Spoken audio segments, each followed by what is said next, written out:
আসসালামু আলাইকুম বন্ধুরা, কেমন আছেন সবাই? আশা করি ভালো আছেন। আমিও আল্লাহর রহমতে ভালো আছি। আজকে আমি আপনাদের সাথে নর্থ ম্যাসেডোনিয়া নিয়ে কিছু কথা বলবো। যেহেতু আমার পূর্বে আমার চ্যানেলে নর্থ ম্যাসেডোনিয়া নিয়ে আমি কথা বলছিলাম।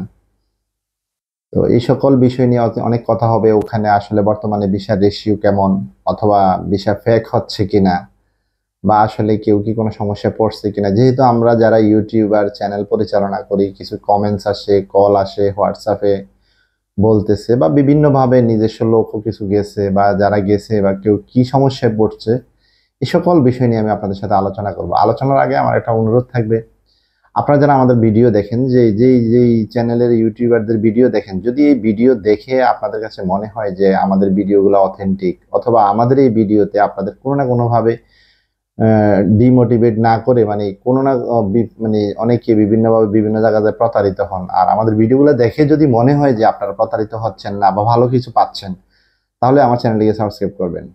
এই ছোট্ট অনুরোধটুকু রেখে আমি আমার মূল আলোচনায় চলে গেলাম। নর্থ ম্যাসেডোনিয়া এটা একটা নন সেনজেন একটা কান্ট্রি, একেবারে ছোট্ট একটা দেশ। সর্বোচ্চ 30 লক্ষ বা 35 লাখ, এর বেশি হবে না, কম হবে মানুষের বসবাস।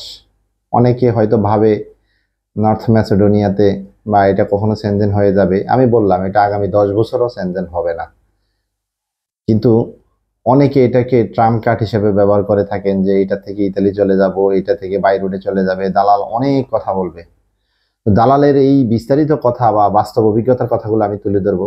আমি যখন ভিডিওটা করতেছি, ভিডিওটার 2 দিন আগে আমি এক দালালের সাথে এই বিষয় নিয়ে কথা বলছি। আমাকে বলতেছে, ভাই ফাইল দেন তাড়াতাড়ি, 20 দিন 25 দিনে দিয়ে দিতে পারবো, সমস্যা নাই, টাকা একটু বেশি, 12 লাখ 14 লাখ। আবার বলতেছে 3 মাসে যেটা সেটা 11 লাখ।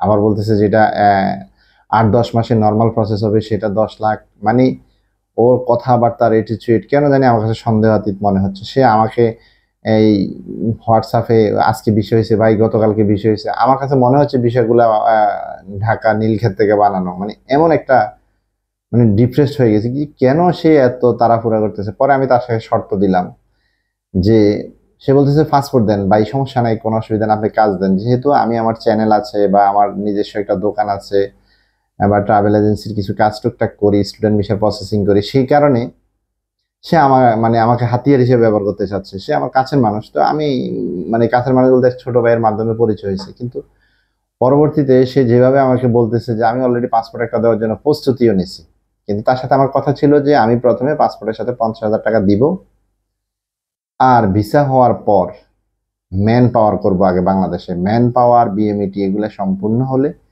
ভিসার 50% টাকা দিব।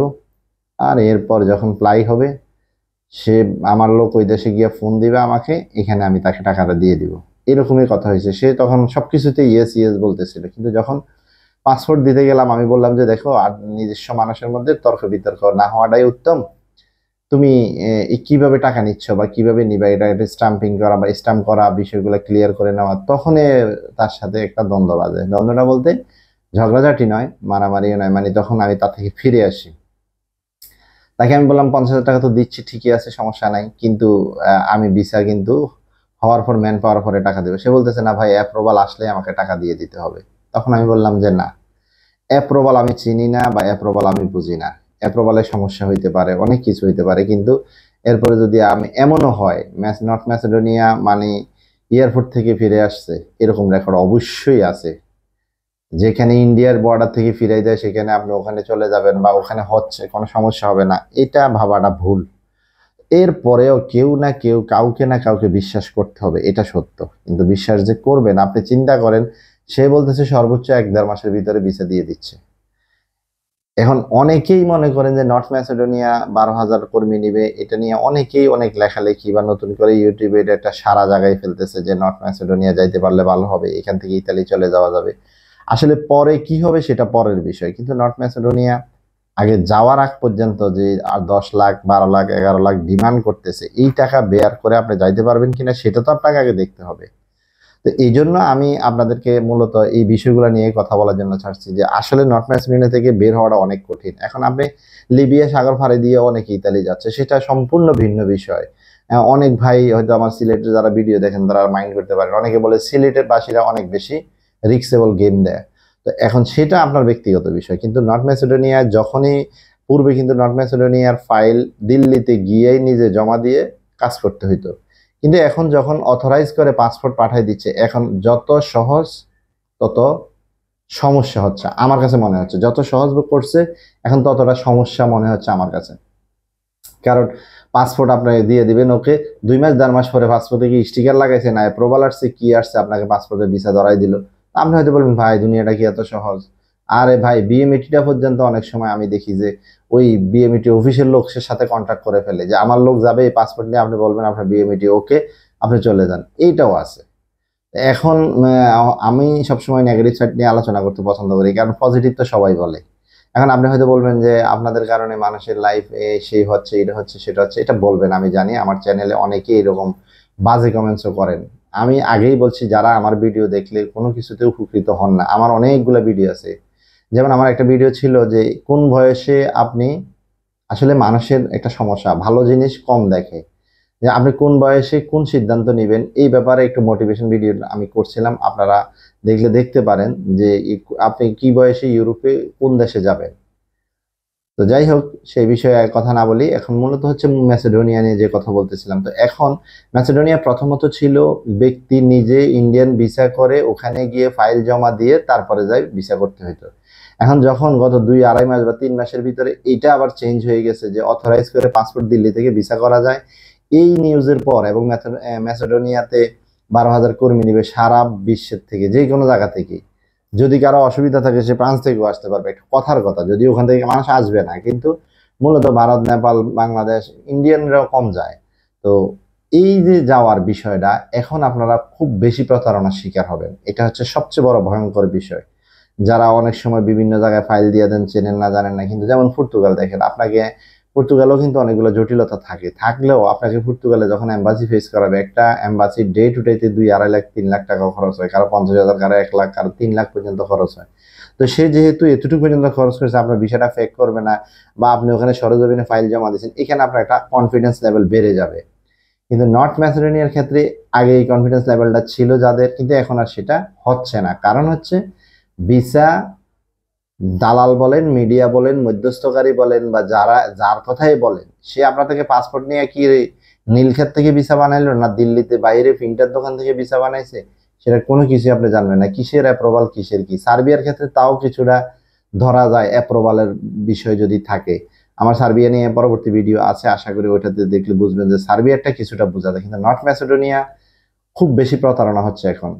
হিউজ পরিমাণে পাসপোর্টের মধ্যে স্টিকার লাগাই দিতেছে। আসলে কি হচ্ছে, বাস্তবতা কি হচ্ছে, ঢাকা এয়ারপোর্ট থেকেও ফিরতেছে, নর্থ ম্যাসেডোনিয়া এয়ারপোর্ট থেকেও ফিরতেছে। এই জন্য আমি আপনাদের কাছে পরামর্শ দিব, আপনারা যারা নর্থ ম্যাসেডোনিয়ার ব্যাপারে লেনদেন করবেন, টাকা দিবেন, তবে অ্যাপ্রুভাল যদি আপনারা বোঝেন বা আপনাদের ওখানে যদি লোক থাকে, মানে আমি আমার দৃষ্টিভঙ্গি থেকে, আমি 2 ভাই আমাকে বলছে ভাই একেবারে বড় ধরনের প্রতারণার শিকার হয়েছি, যে আমাদের কে ঘুরাইয়া, মানে অনেক দিন ঘুরাইছে, ঘুরানোর পরে যে স্টিকার দিছে, আসলে এগুলা খবরও দেখায়, এগুলো আমরা না বললেও চলে, এটি আপনারা জানেন। তবে আমি এটা বুঝাইছি যে অতীতে আপনারা যখন দিল্লিতে দেখেন তখন কিন্তু বিষয়টা রিয়েলিটি ছিল, এখন বর্তমানে বিষয় রিয়েলিটিটা একটু অথেন্টিক কোনো অফিস ছাড়া এই জন্য লেনদেন করা। কারণ তার মানে কি এই নর্থ ম্যাসেডোনিয়ার বিষয় হচ্ছে না? অবশ্যই হচ্ছে, এবং ঢাকাতে থেকে হচ্ছে, কুমিল্লা থেকে হচ্ছে, চট্টগ্রাম থেকে হচ্ছে।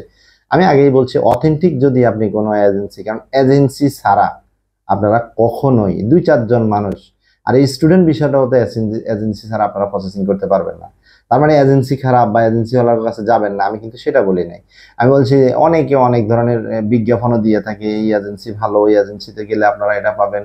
বর্তমানে বিট প্রায় নিয়ে অনেকে অনেক কথা বলতেছে। মানে আমার কথা হচ্ছে আপনারা আপনাকে আমার দায়িত্ব হচ্ছে জানাই দেওয়া যে, যদিও নর্থ ম্যাসেডোনিয়া এখন দালালরা অনেক সময় বলবে যে এখন আর ইন্ডিয়া যাওয়া লাগে না, এখন 2 মাসের ভিতরে হয়ে যায়, 3 মাসের ভিতরে হয়ে যাবে।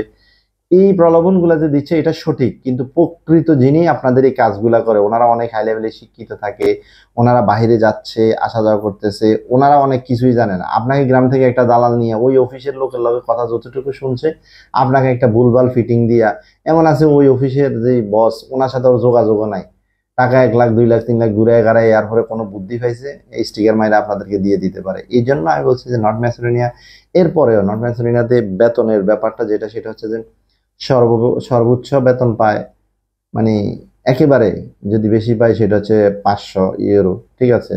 তো থাকা খাওয়া অবশ্যই এখানে থাকে, পর্তুগালের হিসেবে আমি মনে করি এত খারাপও না, কিন্তু যারা যাবেন যদি সঠিক কাজ পান ওখানে থাকলে আমি মনে করি আরো ভালো। কিন্তু কেউই থাকতে চায় না, এটাকে ট্রানজিট রোড হিসেবে ব্যবহার করে।